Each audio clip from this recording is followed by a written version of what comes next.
उत्तर प्रदेश के एक छोटे से कस्बे के किनारे रेलवे लाइन के पास टीन की छत और टूटी दीवारों वाला एक छोटा सा घर था। उस घर में रहता था राजू। उम्र सिर्फ 17 साल, लेकिन जिम्मेदारियां एक बड़े आदमी से भी ज्यादा। राजू के पिता रामलाल पहले रिक्शा चलाते थे। दिन भर मेहनत करते और शाम को 200 से 300 रुपए ले आते थे। लेकिन एक दिन एक ट्रक ने उनके रिक्शे को टक्कर मार दी। उस हादसे में उनका पैर बुरी तरह घायल हो गया। डॉक्टर ने कहा, अब ये पहले जैसा काम नहीं कर पाएंगे। उस दिन से घर की कमाई रुक गई। घर में बस 3 लोग थे, राजू, उसकी मां कमला और उसके बीमार पिता। और अब घर चलाने की जिम्मेदारी राजू पर थी। एक रात घर में खाने को कुछ नहीं था।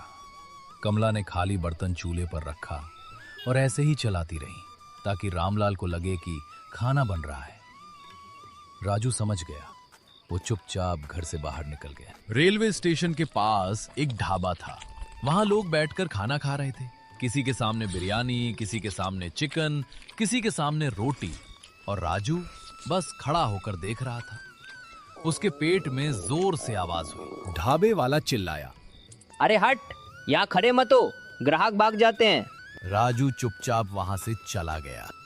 उस रात उसने एक फैसला लिया।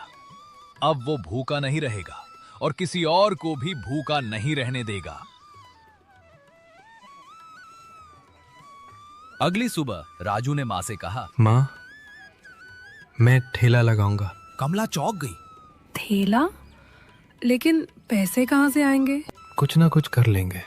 घर में एक पुराना लकड़ी का दरवाजा था जो अब इस्तेमाल नहीं होता था। राजू ने उसे निकाला, गांव के एक कबाड़ी के पास गया। चाचा, ये ले लो, ठेला बनाना है। कबाड़ी ने दरवाजा देखा और बोला, 100 रुपए दूंगा। राजू ने तुरंत हाँ कर दी।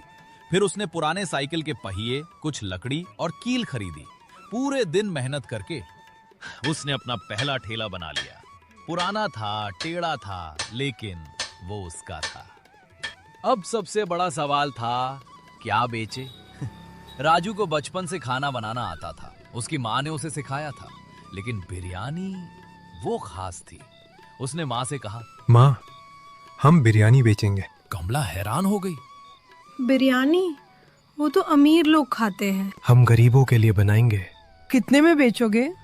10 रुपए में। कमला चौंक गई। 10 रुपए में?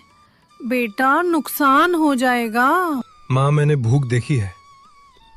मैं चाहता हूँ कोई भी सिर्फ पैसे की वजह से भूखा ना रहे। कमला